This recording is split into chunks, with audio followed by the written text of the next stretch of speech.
Thank you so much for joining us. I think we are going to just allow just a couple seconds to let everybody filter in. And in the meantime, feel free to enjoy this wonderful title slide and get ready for an exciting chat because that handsome devil looks like he knows what he's talking about. Uh, Awesome, awesome, awesome. Okay, so my name is Jenna Quinn, and it is my pleasure as the Assistant Director of Alumni Engagement, Alumni and Affinity Engagement, to welcome you all to this edition of the 49er Industry Chats. Just a couple of housekeeping items as we're beginning. Just got to inform everyone that this session is being recorded. So really what that means for you is that this will be available for you to watch again on demand on our website at www.csulb.edu/alumni. So again, feel free to watch it again or share it with a friend or colleague, loved one, anyone you feel might get something good out of it.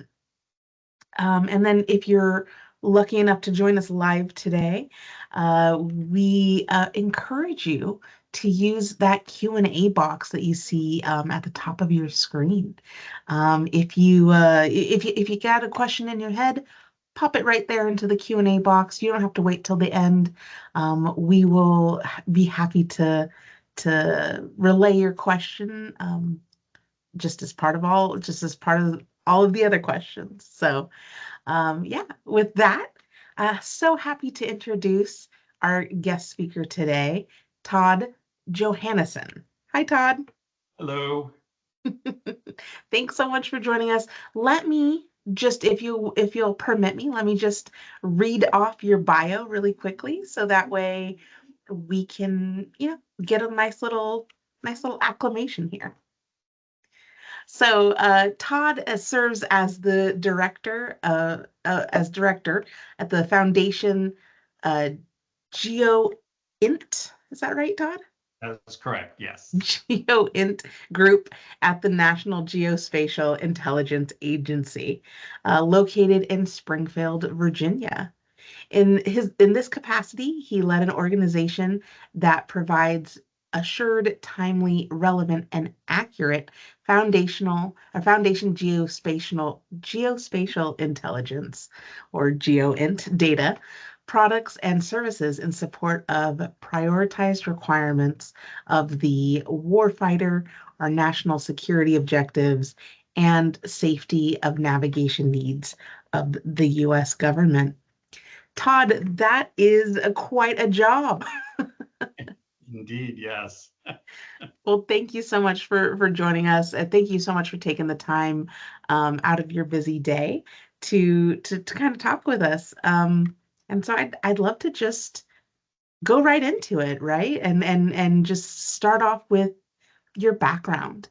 Could you tell us a little bit about yourself and your life and your experiences and everything that kind of led you to coming to CSULB in the first place? Sure. First, I thank you very much for inviting me to be here today to spend an hour talking about myself. As a huge introvert, it's not something I'm always comfortable with, but I welcome the opportunity to share my experiences because you probably would have told my 18-year-old self what I was going to be 30 plus years later. I probably would have, one, not known what you were talking about, and two, probably wouldn't have believed you. So, coming out of high school, I think I definitely bounced around trying to figure out what it was that I wanted to do. I mean, I knew I wanted to go to school. I wanted to get a degree, and I kind of wanted to take a professional career path, but I just didn't know what it was I wanted to do. And so I basically took several different topics. At one point I wanted to be a business major, and at one point I wanted to be an astronomer, and so very, very diverse set of things that I thought I wanted to do, but nothing really quite landed. At one point, I then took time off and I went into the California Army National Guard and went off to boot camp and advanced training and came back and still hadn't quite figured out what it was that I wanted to do.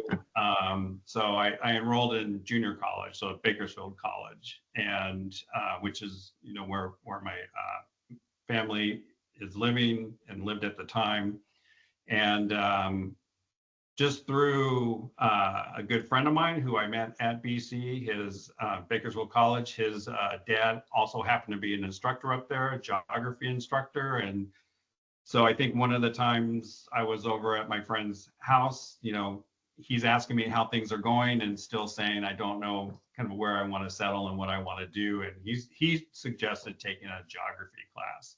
Of course, the one he taught. Naturally. So I took it, yes. So I thought, well, I don't have anything to lose, right? Because it's, it's a topic I hadn't explored. He made it sound very interesting. And so I took the class and I indeed was very interested in it. And so talked to him some more, like what are the career opportunities in geography and along those lines.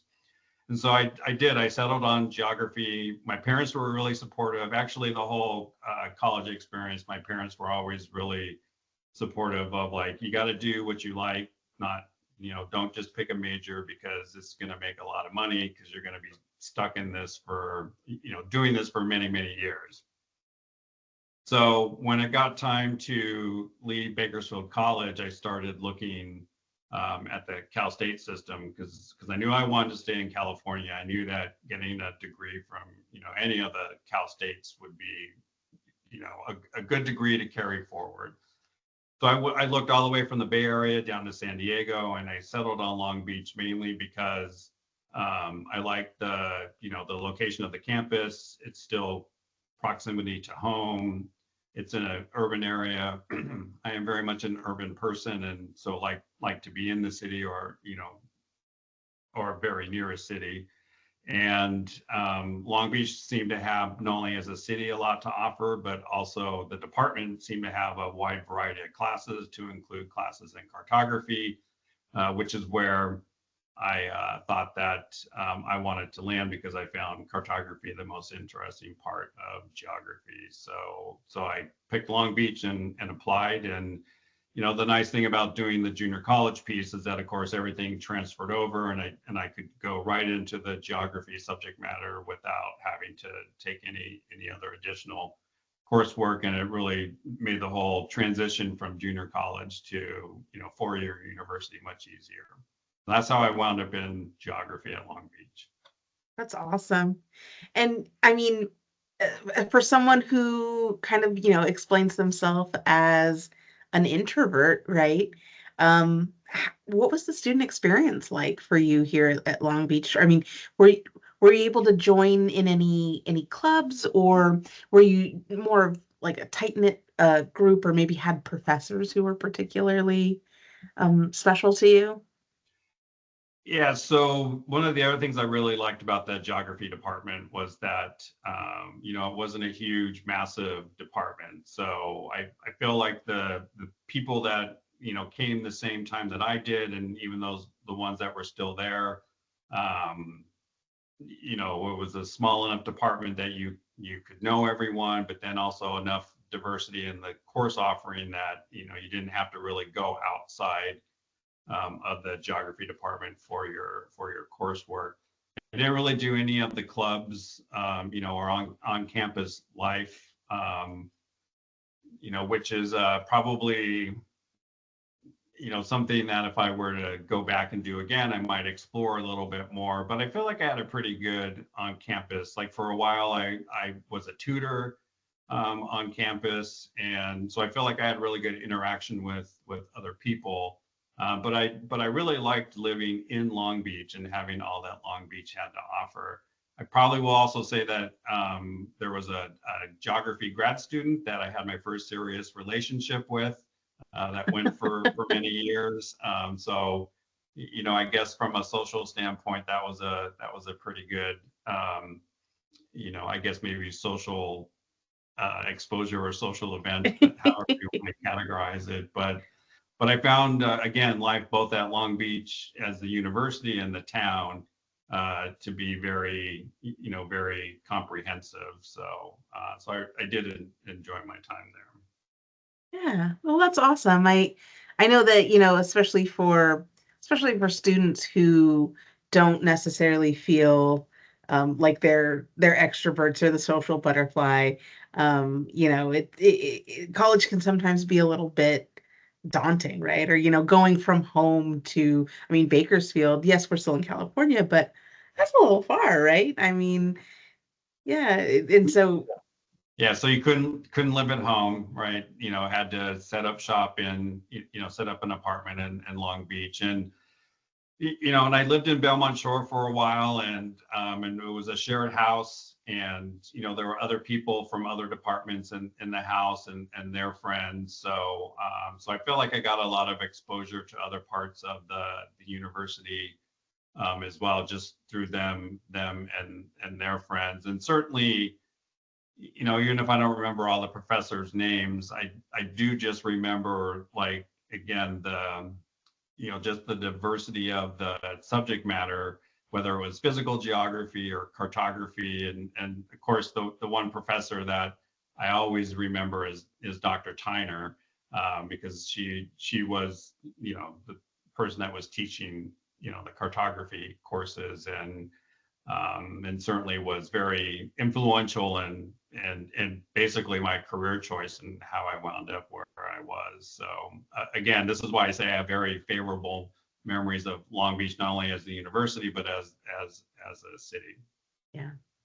Well, I mean, everyone's time at the beach eventually does come to an end, and it's time for that whole real world experience, right? So, you knew you wanted to do cartography. You knew that that was like the path that you wanted to take. So, what was that first step? What was that first job or internship? What did that look like for you?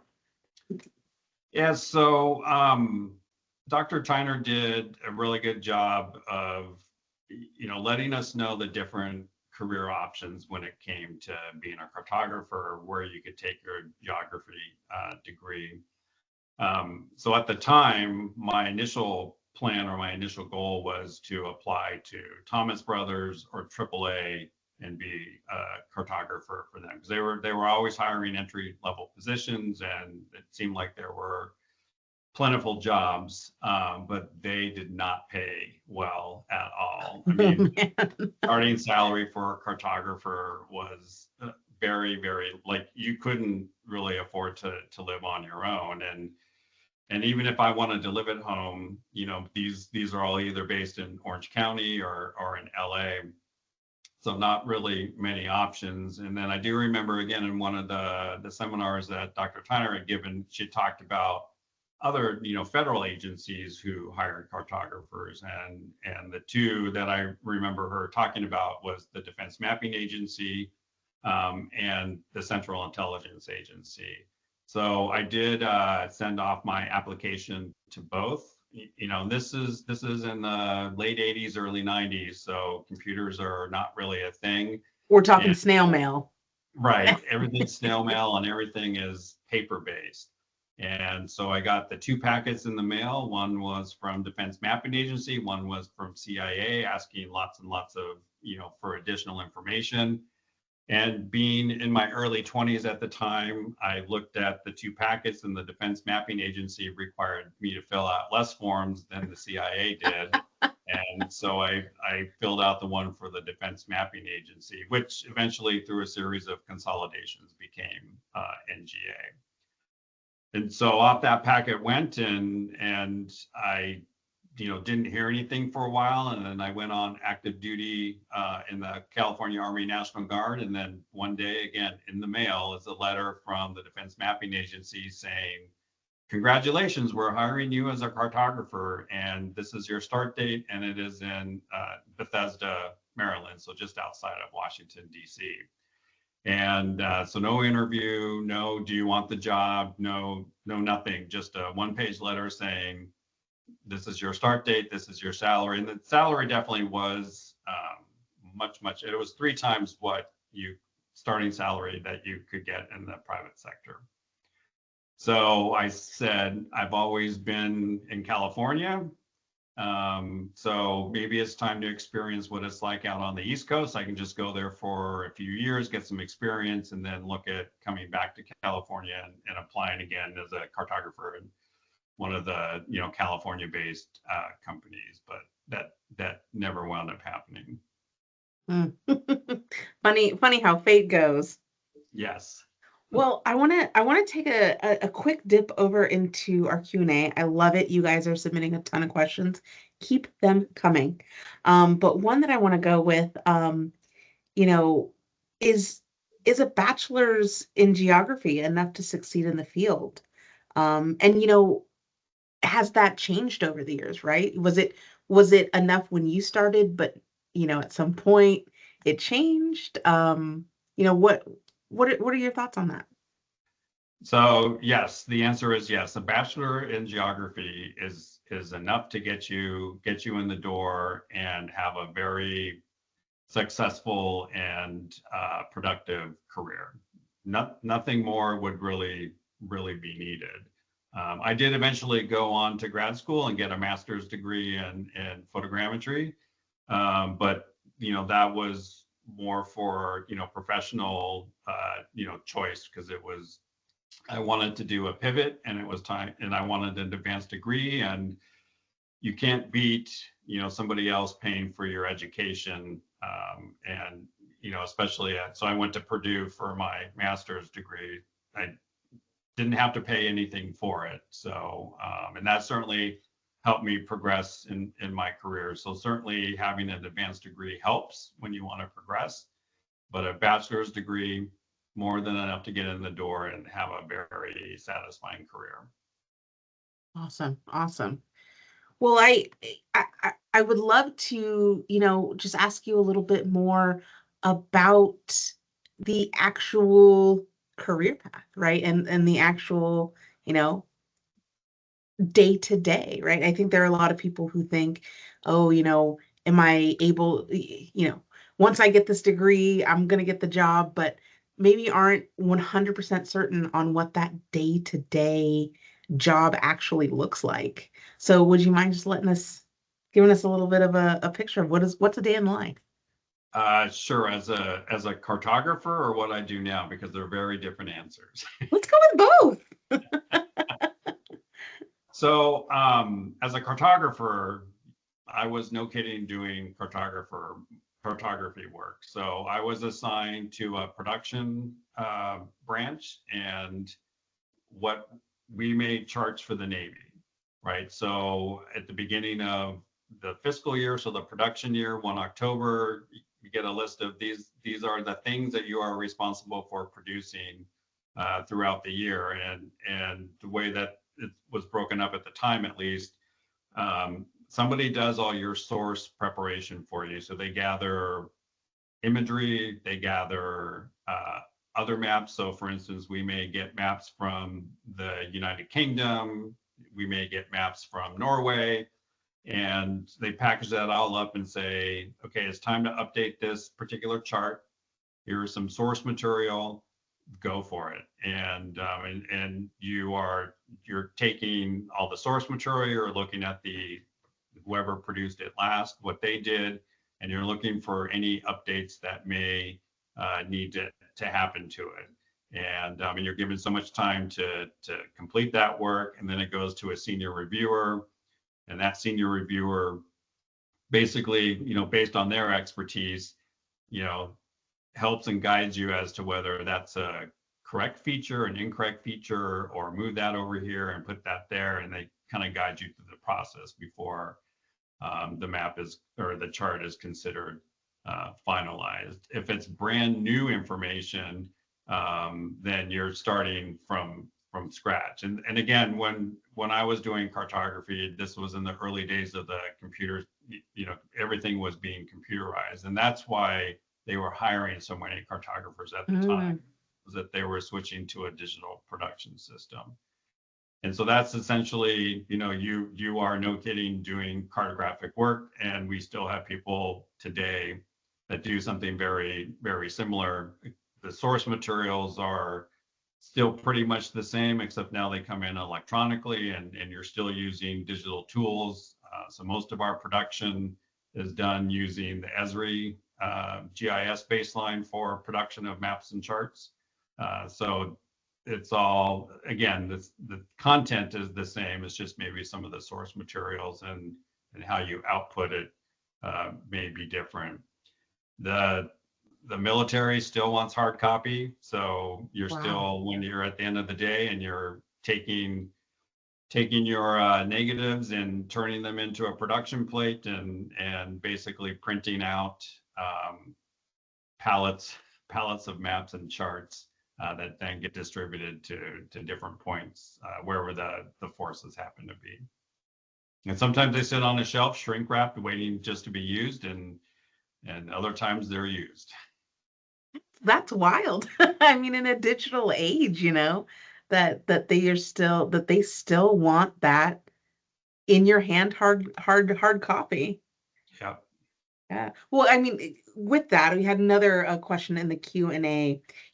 What skills or technology should we work on to improve our GeoInt capabilities?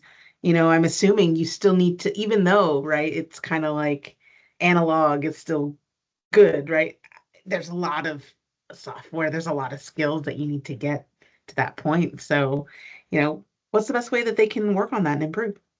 Yeah, so Esri is the de facto king when it comes to the production software. So whether you're doing chart production, map production, you name it, everything is on an Esri baseline. Now we do customize some of the tools to meet the product specification that the military has, but if you're already using Arc Pro or something like that in any of your coursework, then you're going to be very familiar with the tool suite that we use to do production.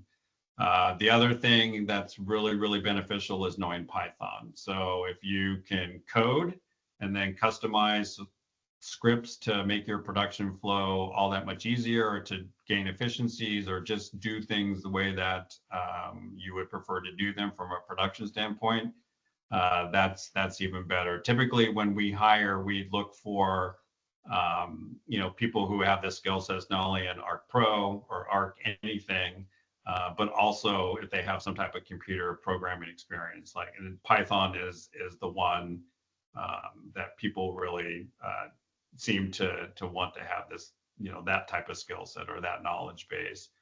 And then just really understanding data. What happens when you have lots of data, how you can sift through it, and how you can thin it out to get to the essential elements that you need.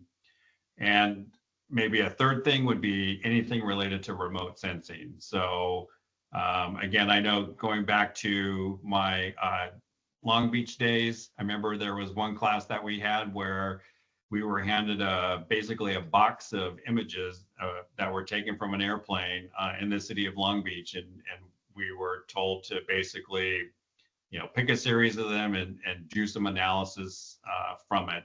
What did we see in the imagery that could be used to be pulled into a map that we might make. So certainly understanding the look and feel of not only satellite imagery, but also airborne imagery, and what that means for cartography or any type of geospatial analysis is also very beneficial. Yeah, absolutely. We have a question that's a little bit specific, but I wonder if it's kind of relevant with what you just were talking about with imaging. But someone asked, they're getting their master's in GIS, but their background is in marine biology and environmental. So is there a field or specialty within GeoInt you'd recommend them looking into with their background? So yes, the great thing about geospatial intelligence is that we benefit from all disciplines. So in this particular case, right, with your background and knowledge of GIS, you could easily be a geospatial analyst. So most of the stuff that I've been talking about to date is more cartographic based, but also a huge chunk of our agency basically there's two parts of the agency, one that does the mapping, charting, and geodesy, which is what I run.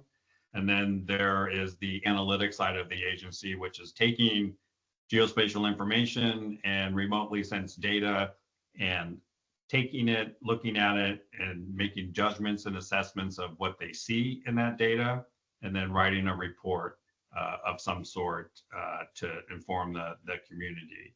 So in this case, I could say so for instance, the Department of Defense is very interested in things in the environment and what that means. So for instance, the Navy base down at Norfolk has a lot of issues with rising tides and sea level and how that impacts the base. And so trying to come up with mitigation, where should they move things, or how should they handle any of the risks that's posed to the fleet that's based out of Norfolk, requires a lot of geospatial analysis. So having, again, that GIS background and then also knowledge about the environment and biology certainly would help it from a naval maritime standpoint. It almost seems like you need to just kind of know a little bit about everything. Is that the case, or? Well, I mean, it depends on what it is that you're going into. So if I'm talking about the analytics side, they really take majors from across the board, because what they're really interested in is how well you can assess, make judgments, conclusions from information from remotely sensed data and geospatial information, and turn that into something that anybody can read. So whether it's a Secretary of Defense, whether it's the president, but how do you put it into plain, simple language that gets to the point and it has a lot of pictures in it? Because most of what we do, of course, is visual. And when you're riding in a car from point A to point B and have 10 minutes to consume something, they say a picture's worth 1,000 words, and being able to show how troops are dispositioned along a border and what that means is much easier to do in an image or geospatial information than it is, trying to verbally talk about the troop disposition. Yeah. So it's not just a bachelor's degree in geography. It could be marine biology. It could be history. It could be political science. Again, it doesn't really matter. It's really that you have the analytic skills. But for the production side, it is a little more technical, where they are looking to see, can you take remotely sensed data or other geospatial information and turn it into a map, chart, or other type of geospatial product. Yeah, I really like how you just kind of touched on like that end user, right? I think that we were talking a little bit about this before the chat, but inherently, right, in your business, you're doing this for the U.S. government, for decision makers, right? Which you're kind of subject to the changing tides a little bit. We just had an election. There's a whole new administration coming in. How's that impacting the work that you're doing? So every administration change, even sometimes when it's the same person going in for another 4 years, winds up impacting what we do, because they bring in with them their own set of priorities and the things that they want to accomplish. And so that we wind up getting reprioritized based on those particular priorities. So, the administration will write the national defense strategy, and that national defense strategy really sets the priority for where we're focused in the world. The other thing that we also contend with is Capitol Hill. So Congress sets the budget, and in that budget, they also set the priority. So if there's something that they want us to do or not do, it shows up in our budget. Wow. One year we may be given X number of dollars to do, focus in this region of the world or this particular topic. And then if can even be in the same Congress, right? There's no new people, it's the same people, but they've decided that the priorities have changed. So I would expect that even with a completely new Congress, they're going to come in with certainly a different set of priorities for us to focus on. And you just get used to it. It's like working anywhere else, right? Where if you get a new boss, the new boss has a new set of priorities, or maybe they want to continue the old set of priorities, but with a slight tweak. So we got pretty adept at it, but we have a lot of people that provide input into what it is that we do or don't do. So sometimes it can be a fun challenge trying to reconcile everybody's priorities or deprioritized, especially when one prioritizes and the other one deprioritizes. So that always makes an interesting, um, you know, an interesting thing that you get to deal with. Yeah, absolutely, absolutely. And so one of my favorite questions to ask, and this may have been part of it, or maybe it's something completely different. But I always like to ask that two-part question of, what's the most challenging part of your job, and what's the most rewarding? And when you were talking, I was like, man, that's got to be the most challenging. But is it? It is. I mean, it can be challenging, yes. Meaning that you're trying to make everybody happy and not make anybody mad, and Mm. so you are trying to make it all work. But I think the most difficult part of the job is actually almost in the planning and execution thing. So every year the services, the military will come in and say, these are the priorities that we have for you to do in this production cycle. And of course, there's never enough resources to do everything that everyone wants to do, no matter what. There's just never enough resources. So you're constantly trying to negotiate with them on really what is the priority. And so when you think you got that all worked out, a crisis flares up that you didn't plan for, which then eats into the resources. And so again, you're constantly making somebody unhappy. And then they simultaneously come in and say, by the way, we're building this new system and it needs geospatial information, and this is what it needs to look like, which is not in your production plan. And again, you're still talking about the same number of resources that you started off with at the beginning of the year, and you have three competing things that are being asked for by the same groups of people. And so that's a very challenging thing, trying to, because you realize that, well, I understand that I am still producing data for a weapon system or a platform that was designed 30 years ago. And, having to produce that on a, computer-based system that no longer exists Oh my goodness. anywhere else in the world, except in my organization, because I still have to make this thing. And then meanwhile, that same group is coming in and saying, but we designed a new one and it needs this kind of data. And now I'm like, well, now I have to buy a new system for that and somehow make this old system limp along until you tell me that you don't need it anymore. So that's the most, I think, from a frustrating standpoint, is trying to balance that whole thing out, knowing that nobody wants to work on a 30-year-old system that nobody makes anymore and the company's gone out of business and you can't get parts for. Oh my goodness. But on the rewarding side, I would say are the people. And I know probably a lot of people say that, but when I interact with our workforce and I just see the sense of pride that they get in what it is, the job satisfaction, so for instance, we had a group of people that were working on a particular product, and that product gained a lot of traction recently, and it made it all the way up to the president's daily read book. So he gets a book every day, and kind of the top 30 intelligence topics that the president needs to be aware of, and just the professional satisfaction, the happiness that their work, all the work that they did, even though it may not have been to the level of detail that they would like, because again, you're talking about that 30-second sound bite. Right.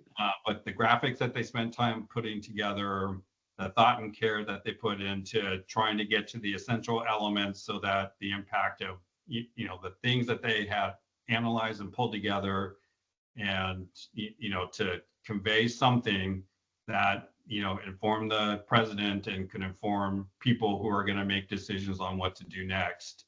It's really, really rewarding to see that sense of pride that they get when they see that their work is valued. And I don't really know of any other way to, again, from a recognition standpoint, to have people make a decision that has worldwide impact or potentially worldwide impact because of something that you did. Granted, that doesn't happen every day, but the work that they do on a daily basis is the reason that they are able to get, to that level of kind of analysis or data gathering that allows that information to be shared across all of the U.S. government. Yeah. No, I have goosebumps. That's an incredible why. That is really, that's uplifting, right? Like that's why you do your work, and having that kind of impact. That's really great. No, that's awesome. All right, bringing it back to the Q&A, because we got a bunch coming in and I want to get through them because I love that you guys are submitting questions. So there's an alum here who, unfortunately, after getting a bachelor's degree in geography, has had a little bit of a hard time finding a job in their field. So do you have any advice on the best way to jumpstart and get it going? I would say that, well, I mean, depending on what it is that you wanted to do with your degree, if you wanted to stay in geography, so I'm going to take that thread, is that the geography degree I have found as value in many, many different areas. So of course, I've been talking mainly about, the agency that I work at in the federal government. But if you were to look at the whole of government, there are more agencies than just the agency I work at that look for geography majors. Certainly, from a government standpoint, analytics is a big thing. If they're not doing production like making maps and charts or other geospatial information, the analytics side is also a big, is a big capability. I would say that, again, outside of NGA, you have other, agencies like United States Geological Survey, you have Department of Transportation, you have the NOAA. So again, a lot of big federal government agencies. If you take it closer to home, I know that, for instance, in the early days when I just graduated, one of the areas I was looking at was the California Coastal Commission. They were also hiring geography majors, not necessarily cartographers. Mm. So I would think that if you're also looking at industry, the insurance market tends to take a lot of geographers, and any type of market analysis. So for instance, there's been a lot of articles about how the mobile phone network, or the mobile phone companies, as they build out their 5G network, have relied heavily on geospatial information. So from a marketing standpoint, the geospatial component, the understanding of the environment and how things interact with each other, really displaying that kind of knowledge that you bring to a potential job, whether it's an industry, local government, state government, or federal government. So I think a geography degree is really powerful, and you can really take it anywhere that where you have an interest in. Yeah, that's great. I have someone here who is interested in applying to NGA. Um, any openings that you can see, or where should they apply? Yeah, so there are always openings. So there is a website that you can look for open jobs. We also do recruiting fairs. I don't know of any jobs off the top of my head right now, other than there's always job openings. And the typical job openings are usually in what we call GEOINT analysis, and that can be either imagery analysis, geospatial analysis, cartography. So there's a whole list of sub categories out there, and I am happy I can send somebody an email link to where you can look at open jobs. The one thing I would let everyone know is that you do have to have a clearance in order to at least work at NGA. And depending on how dynamic of a life you've had, it can take anywhere from 6 months to 2 years to get that clearance. And you, for the most part, can't start working until you have a clearance. And don't smoke weed for at least 6 months. Or gummies. Don't do it. You've heard it from the source, guys. Don't do it. It'll okay gum that up you the used works. to do it. Just don't do it in proximity to your application. Got it. Good advice. Good advice. We are running low on time, but I want to just really quickly ask one more. What do you guys provide information, or do you guys provide any support or information for emergency responses, planning large events like the Olympics, or what ways do you guys, might you guys interact with like local governments? Yes, so we do all of that. The interesting thing about that is that we, as a rule, are not focused in the United States or territories. So there are other agencies that are focused on that. So we have to be requested, and it's some law that was passed in the 70s. That so it doesn't. They're trying to make sure that nobody is worried about domestic spying. So, for instance, when the hurricanes recently hit in Florida and caused all the chaos in Florida and North Carolina, FEMA, the Federal Emergency Management Agency, came in and said, "Look, we need your help." And so from my group, we deployed a small team to North Carolina to collect drone imagery over some areas that they couldn't access, so that they could figure out a way to get food, shelter, emergency, medical supplies and people into that particular area. So when called on, we do that. We have also supported California wildfires, helping the firefighters using commercial remote sensing imagery, telling them where the hotspots are so that the fire response personnel can get to where the hotspots are without any delay, and try to tamp things down. So we do, when asked, we do a lot of that support all the way down to the local government, and of course assisting the other federal agencies that are doing that as well. Awesome. Well, Todd, I don't know how this happened, but we are at the end of our chat.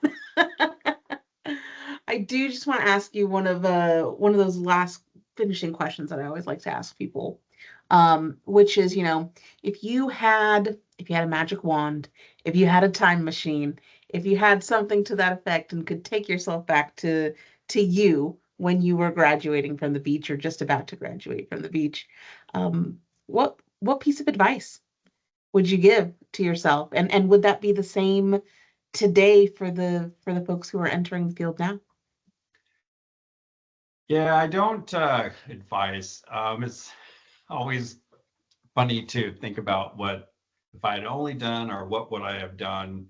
I think the advice that I would give myself if I was going to go back to right about the time that I was graduating is that just continue to be flexible, right? You just never know where an event or a thing is going to take you. And if you remain flexible and kind of go where fate, or go where, the directions are taking you, that, you can wind up with a pretty interesting path in life. I know that as I bumbled my way trying to figure out what I wanted to do, I was starting to get a little frustrated, starting to am I ever going to figure this out? Am I going to be 30 years old and still trying to figure out my way in life? And to a certain extent, even at my age, I'm still trying to figure out my way in life. But I feel like I had a very wide path to do that. And if I had been rigid and said, nope, I'm going to go into a discipline that I know I'm going to make lots and lots of money, I'd probably be miserable. I still, after all this time, love working in the geospatial field. I think the fact that it's been 30 plus years and I'm still doing it is evident that there are a lot of opportunities, at least afforded to me, and just be patient and don't try to force something just because you think it's something that you have to do. Yeah, no, that's perfect. That's great advice. Yeah, so Todd, thank you so much for your time today. For all of you who have joined us here today, I want to say thank you as well. This is you guys are what this is for. So thank you so much for spending your time. As a reminder, this will be available again to you. We recorded it, so it's going to be available to you on our website at www.csulb.edu/alumni.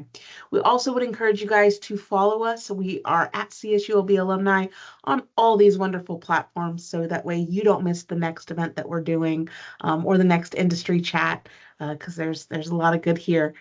And so with that, Todd, if anyone wants to continue the conversation or maybe reach out to you, ask you some questions, what's the best way that they can get in touch with you?